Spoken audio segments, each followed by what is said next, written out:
First of all, thank you for sitting with me. Could you give me a quick overview of your career?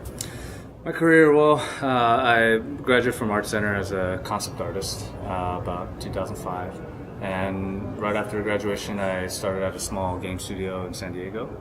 And after that, long story short, I went into the VFX industry and doing some concept art for them and just dabbling in a lot of different things. Started a company called Blue Canvas, and that was an artist networking website and art publication that now turned into just an art book, game of art book publication where we did Journey, God of War Ascensions, Homeworld, and The Order. And shortly after that started Section Studios, and that has been 4 years ago, so we're about 4 years old. We are focusing in games, so we are a game developer where we work on mobile games, PC games, console, and even VR games right now. We have a few games out, a few mobile games out, a few PC games out as well. And on the other side, we do a lot of art outsourcing services for mainly game industry, but the whole entertainment industry. So for films and commercials as well. And we work with Microsoft, Sony, Gearbox, Riot, Disney. Those are some of the main clients that we have, and we're basically doing a lot of visual development for their current IPs and new IPs, and that's kind of how we built our business. Are you doing only concept art or previs also? We're doing a little bit of both. I guess in the games industry, we're brought in for the high level blue sky, pre-production type, just these mood paintings, and then we transition right into production where we, get down and dirty with the turnarounds of environments and characters or whatnot, and do production not just in 2D but in 3D as well. We're building stuff where we've animating stuff. So when we first started, it was just concept art, but throughout the years we've kind of developed our game development studio, and with that we built a pretty solid team that we're really happy with. We have about 50 people in our studio, and we have engineers and animators and modelers, as well as concept artists. And why did you choose to do concept art? Interesting question. So when I first went to Art Center, I wanted to be a fine artist, a gallery artist, doing paintings, and I just loved painting. And it wasn't until basically my senior year that I even touched Photoshop. It was all just painting. But I think, during school, I really liked character design. I loved the Disney movies ever since I was a kid, and I initially wanted to go into like animation, maybe doing character design and stuff. And it was just a few of my mentors and a few of my basically like the older guys that were at my school. Just I saw them kind of doing this stuff, doing environment design and concept art, and while I was at school, it's a lot of big names. Before me it was Feng Zhu, but like Steve Jung, Jung Park, Kang Lee, James Peck, we all went to the same school together, and they helped build the entertainment track. Because when I was there, we didn't have an entertainment track at Art Center. Now they have separate like concept art or entertainment design, entertainment arts. But basically, I always loved games and film, and I didn't know that I was able to use my skills and be in that industry, per se. I wasn't really versed, I guess, with that industry as much, I just loved to draw and paint. But then once I got introduced to environment design and all the stuff, the rest is history. And what defines a good artist? When I teach, and when I talk to my students, is artist, it's like, what are you trying to be, right? So what type of artist, right? So fine artist or like gallery artist versus like an entertainment artist, very, very different. Because fine artist, you are your own like guess, art director, or people pay you to create your vision. On the entertainment side, for the most part, yeah, people pay you for your vision, but you're a designer, right? You're not a painter per se. I think, whereas a fine artist, you have your vision, you paint, and the exact definition of painter is a person who paints pictures. You paint it, put it up on the wall. I think designer is where you draw something or you create something before it's being built or something, and that's what we do. We think it through, we think it out, and I think to be a great artist in the entertainment industry, you have to be a great designer. You have to be very creative and not just know how to render, not just be a wrist, right? You got to be everything, your head and hand. And you had a huge history of creating projects. What is your creative process? Yeah, I think one of the main things, and going back to when we started Blue Canvas, our motto was inspiration isn't genre specific. So I think my creative process was always, because I love everything. I just love creative. Even, people tell me like, hey, do you still paint? Do you still paint a lot or whatever? I'm like, not as much, but they're like, oh, are you okay with that? I'm like, I'm very okay with that, more than okay, just because I'm a creative. I'm not just a painter. I think even in business and in production and in management, there's a certain level of creativity that you have to have, and as long as I'm creating something or I'm helping create something, I'm fulfilling my passion as a creative. So whether that inspiration isn't genre specific in the arts is correct. That's why I tell my guys, don't just go to the concept art blogs. Do some research on old masters. Do some research on interior design, graphic design.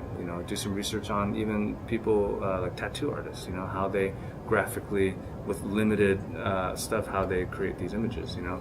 And just knowing and understanding that the creative process of each kind of areas is only going to help develop. And I think that's where, for me, my creative process is just being as creative as I can and as efficient as I can. I think efficient is a big kind of word for me these days, and being able to create a team, run a team, manage a team, direct a team, and also have creative and business input on everything. So yeah. Good. And what do you look for in your team exactly when they're UI, or what do you look for? So there's so much talent out there right now. It's incredible. I just got done with a panel that talked about that recruitment and stuff, and I realized, even for myself and for the recruiters, you could have bomb demo reel, but there's maybe 10, 20 other people that are very similar level. How are you going to tell yourself apart? And I think it's at the interview process, and it's more of, are you a good fit? And I always end my talks or slides with these two phrases: work hard and be a good person, right? So basically, if I see that you're passionate about this, and the first 10-15 minutes talk to you, I'm like, oh, this guy could be good, personality wise, because you're getting this interview because I already like your work. I don't need to see your work again. I could just ask you a few questions, but it's more, is there a fit, culture fit? And another thing I think about is, am I able to spend more time with this person than my family? And that's, in honesty, yeah, I work a lot, I probably will spend more time with this person than my family, and just in reality, is my life going to be hell with this guy, or am I able to work with him? So I think in the end, it's more of fit and culture, Overall of your career, what was your biggest obstacle? Like I said, I didn't touch Photoshop until my senior year, pretty much. So when I graduated, I was fortunate enough that the industry wasn't as saturated as it is now. There's so many good people coming out of school now, it's ridiculous. But back then I was fortunate enough to get a job right out of school. But I realized quickly that I wasn't good enough. I didn't learn enough yet. And it was a great opportunity when I did work there at my first job. But I didn't have like a lead concept artist that I could kind of learn from, and I think the biggest obstacle there for me was, how do I get better? How do I, get to that next step? And it was basically after the job, I worked with a few of my buddies.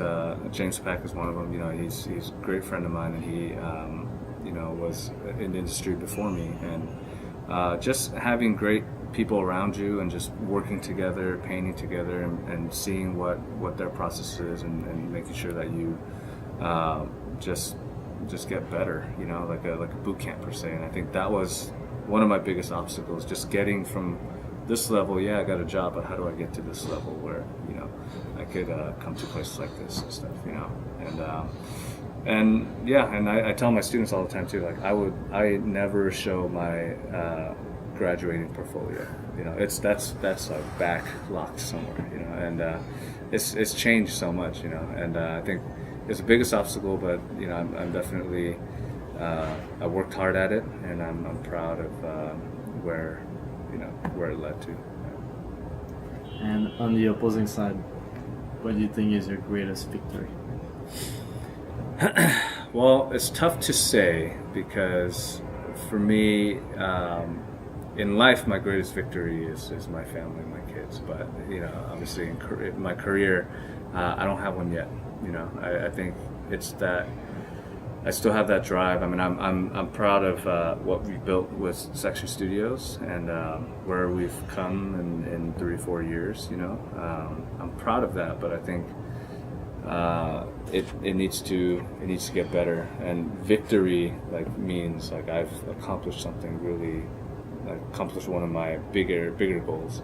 I've accomplished short-term goals, but in terms of short-term stuff, starting a studio and building a team, and working with AAA companies. I mean, it's great. I feel very fortunate enough to be here. But in terms of great victory, I have some personal goals, but it's not there yet. Still working at it. Why did you choose to create a studio instead of staying freelance? Well, it was. I have great influencers or influences in my life. So with Blue Canvas and Section, I started both of them with my older brother. Great, smart. He's more on the business side. I'm more creative, and motivated by his kind of ideas and his suggestions on what to do. And for me, I've always looked up to him. I've always followed him, and it was like, hey, if we could do something together, great, And also, my dad's a great businessman as well. And it's funny, he not necessarily pushed me, but he's like, hey, you got to do bigger things. Start your own studio. I'm like, you crazy? I can't start my own studio right now. But what had happened was we, with Blue Canvas, we were doing Blue Canvas, my brother and I, and I wanted to start. Basically, Section started as like my freelance, and I knew I didn't have the level of experience yet to maybe get more recognized pretty quickly.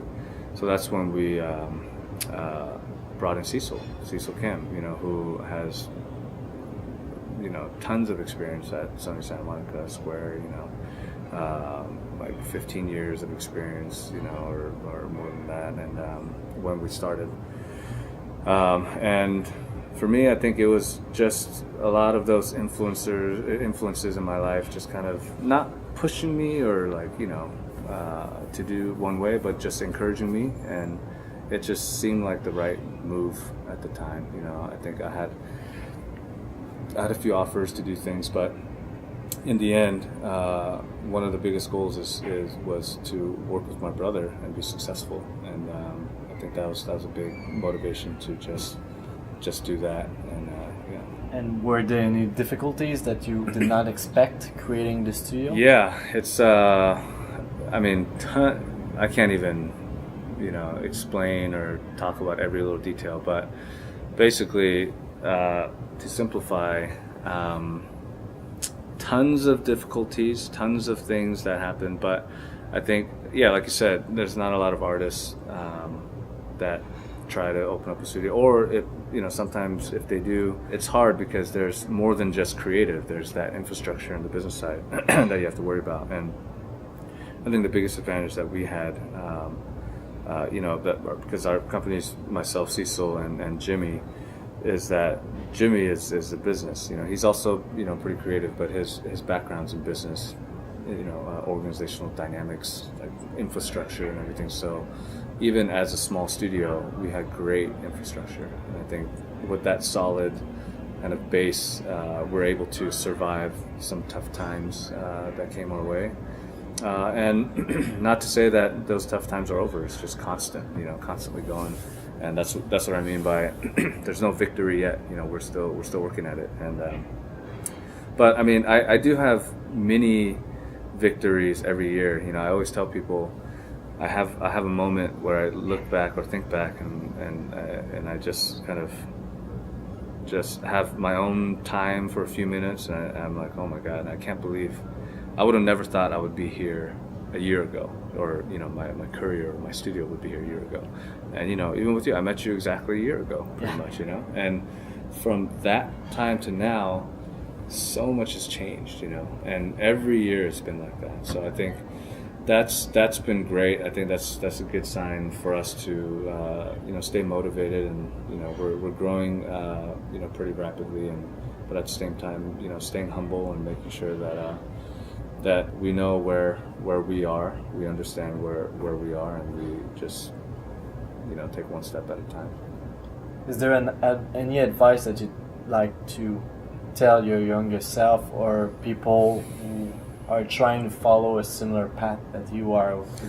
Yeah, you know, one of the things that I realized growing up, I liked and did a lot of different things. I, you know, played basketball, played music, and, you know, I had I've been dating my wife since high school, so even throughout college I had a girlfriend, you know. And I remember when my school orientation, they said, if you have a girlfriend, break up with them right now, you know. And it because people were so focused, and I realized, you know, I was playing like basketball leagues, I was playing like music for church, I was doing this. I like to do a lot of different things, but and at that time, for me, like, I felt guilty doing that for my career. I'm like, this is my chance to, like, keep working at it, work hard. Not to say I didn't work hard during school and stuff. You know, I worked hard at it. You know, that's why I got a job out of school. I finished school. You know, but what I realized was everything that I did leading up to that, with whether sports and music and things like that, I realized there was a creative aspect to all of that. Not only that, the skill set that I got from, like, being in competitive sports and things like that actually gives me an advantage, or gave me an advantage in my career. Like, if there's, like, deadlines or things like that. I mean, this might be funny, but for me, like, I was very competitive, you know, and under pressure, I did well. And I think that's one of those things that I took from other things, or like from sports or whatever that I enjoy. That I realized, instead of thinking that those were, so basically my advice for my young self would be, instead of thinking those things are a burden to your career, if you think of it in a positive sense, where, you know what, these could be helpful for me. I could have been happier. I could have been, I guess, a bit more motivated to, and not felt so guilty about doing those kinds of things, you know, because I realized in the end, all those things helped me be the person I am today, or be, you know, build, you know, start a studio, and being able to manage, produce, and direct, and whatever, all these things I have to do. I realized all those things really helped mold who I am. So, yeah. Thank you so much, man. Really nice to see you again. I know, man.